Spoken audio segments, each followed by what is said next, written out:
Thanks for staying with us right here on Sunrise as we continue this morning. Well, today marks the 40th anniversary since the brutal death of Black consciousness leader Steve Bantu Biko.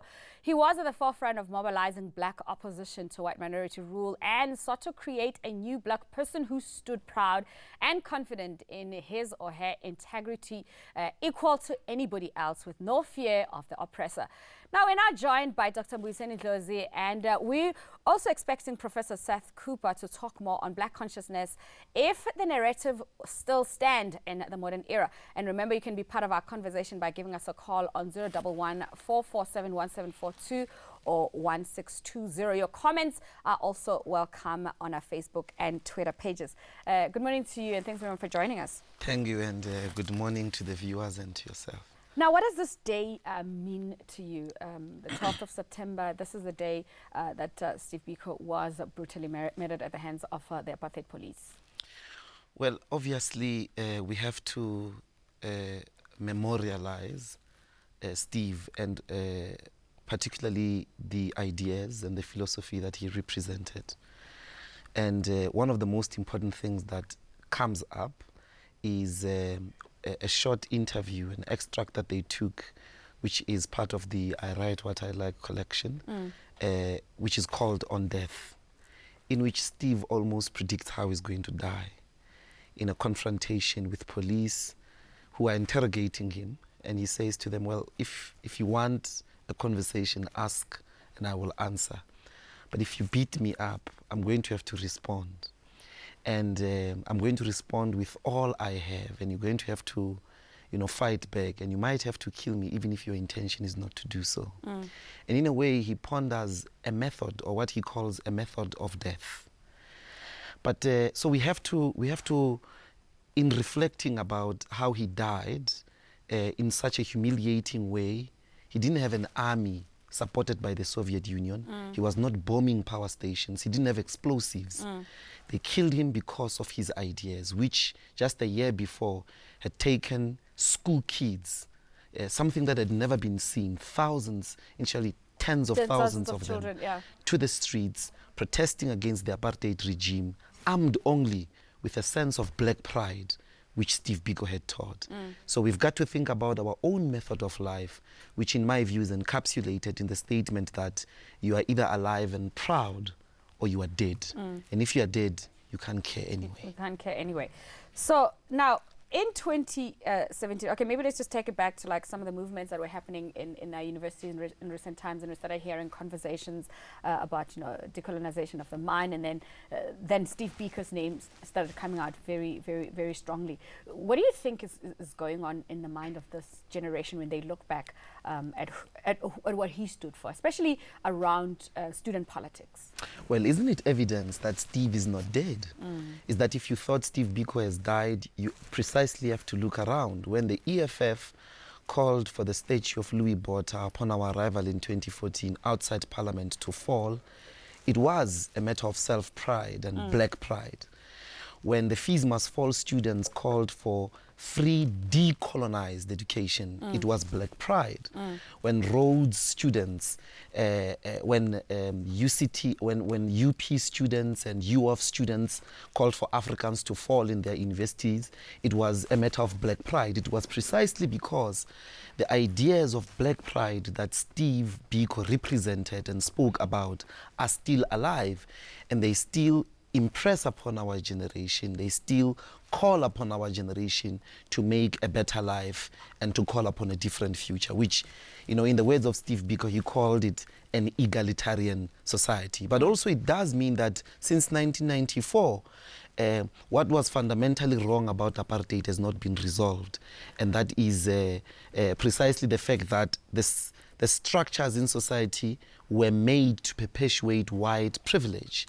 And that white privilege exists in the cultural spheres, in the arts spheres, in the religious spheres, in education, in business, that the entire political apparatus is unable to deliver Black people from the indignity of poverty, underdevelopment, under-education with which they've been living. So we're also taking your calls this morning here on the show. So make sure that you give us a call and be a part of our conversation, of course, on 011-447-1742 or 011-447-1620. Really, we're talking about Black consciousness, the movement, its roots, looking at today. But the big question is, what does it mean to you and its relevance of it today? You know, a lot of people say, oh, you know, if you're well-read and you take time to understand these things, it could be such an intellectual and abstract conversation. That's what you people who are well-educated, you know, think about. But for the ordinary person who just says, you know what, I just want to make progress of my life and do better and strive for that next level. Because at the end of the day, Steve Biko was about those grassroots conversations, self-love, self-reliance. How do we simplify that in the generation and the age that we live in? I think it's simplified already. Yeah. You've got to have confidence in Black people that they live an intellectual life, that it is not lived out in the English language. It doesn't make it less intellectual. But think about the school kids that protested against hair. Yeah, yes. You know, it's because the question of, you shall not use the color of my skin, the texture of my hair as a means of my oppression is a very simple idea. And that's the starting point of being conscious of your Blackness. That's what distinguishes you from non-Blacks, that is people of color who are not conscious and who do not take pride about the things that are natural to them, that are real, and that they cannot change about themselves. And that is fundamentally what the accessibility of those ideas is about, is that everybody in the township, if you say you are proud to be Black, then you've got to fight against the conditions that render Black life as something we cannot be proud of. You've got to fight against corruption. You've got to fight against poverty. You've got to fight against landlessness. You've got to fight against undereducation. You've got to fight against rape. You've got to fight against all the conditions that render our lives as the life we cannot be of the Black family, of. You know, Yes. lack of access to. Yes. Yeah. Okay. So I think it's very accessible. It's just not said in English. It's not okay. Yes. So the conversation is all around self-love, you know, because you can't get to being proud if you don't love yourself. In the context of Black consciousness, what did he mean by that, and what do you understand of it? I mean, it's very simple. It's like a person who says they love you in a relationship, but every time they get drunk, they beat you up. You know, which means love without justice is evil. It's possession, it's objectification, it's the reduction of the other to a single feature of their body. That's why people can rape. It's because they reduce the other to a single, you know, part of their body, which is, you know, the worst form of objectification of the other. And so the question of self-love is precise that if I love myself, it is impossible to engage in a destructive work with the other. Towards the other, yeah. Yes, because I will always explain the other to myself in the ways I explain myself to myself. Yeah. Okay. So let's take your calls. We've got Abel, I think, on the line, calling from Limpopo. Hello, Abel. Hello, how are you, man? I'm good, and you? I'm good, man. All right, let's hear your comment this morning. Yeah, as I was saying, why the government don't make this day like every month so that people can know how's happening, you see? Okay. So you think this day should be what? Should be observed how? A public holiday? To do what? Yes, I was saying like why they must just make every month so that people can know who was Steve Biko. You understand? Okay. But who was who do you think was Steve Biko? How would you answer that question yourself? Okay. All right. Abel is gone. Okay. So let's. We're living in the very age of like disruptive in a way of doing things. Disruptive for good.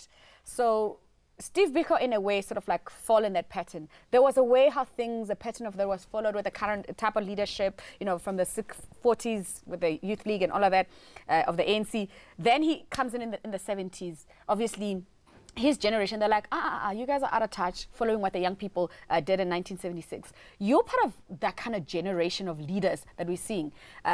We're having this conversation, but when you look at our current leadership, it doesn't really reflect some of these ethos and things that we're talking about. How do we turn the tide? What are the things that... In a way, I think we are caught up in a similar moment. If you think about, there were two things that confronted the generation of radical blacks in the late 60s, early 70s. It was on one hand what Steve called the sons of slave masters or white liberals in NUSAS, who wanted to challenge the system and so on and so forth. But they had a problem of not seeing their own racism. But also they had a problem of within movements. They often wanted, you know, to just fight for the integration, you know, for like, okay, black people must be integrated legally. Non-racialism, so they fought struggles and emphasized the concept of multiracialism in the struggle. And Steve said it's problematic because every time you are amongst us, you white people, you want to dominate. You must, you know, be the strategic intellectual leadership. You can't take proud blacks in your spaces where you are when you are in the movements. Black people can't be proud. You always want to render them as perpetual students. That was the first set of problems that confronted the generation of Steve Biko. That's why they broke out of NUSAS. The second set of problems were the Bantu stand leaders. Yes.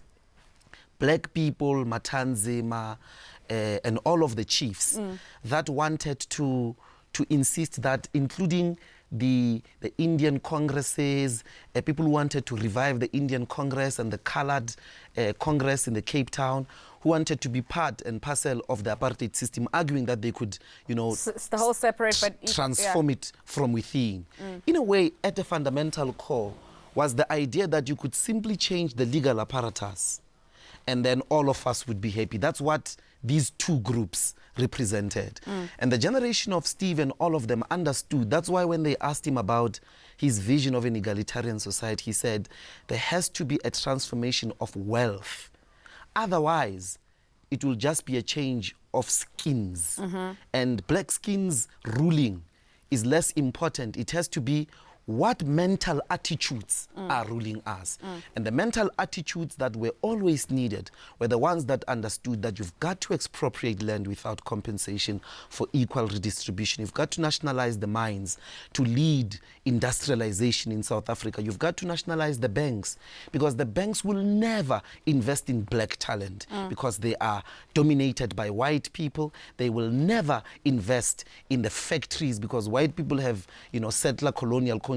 They want to keep the money in the bank so that if things fall apart, they just take it and go elsewhere in the world. They are like, they've got those fears. They never invest in factories because you can't pick up a factory, as Thabo Mbeki said, and just take it. So that's what we are confronted with to this day. And in my view, that's the representation of the blacks of the DA and the blacks of the ANC who are out of touch about the radical a change that must happen at the core of the economy. Okay, so we're going to take an ad break right on Sunrise, of course. We're talking to Dr. Mbuyiseni Ndlozi. Unfortunately, of course, we've run out of time. We'll have to leave it at that. Thank you so much for gracing us with your presence. And congratulations on your recent Thank you. I saved the best for last. I appreciate it. Okay, thank you very much. So much. We're so proud of you. Absolutely. Okay, that is our conversation on how we look at who Steve Biko was. We're going to read some of your Facebook messages as we wrap the show up as well. Do stay with us.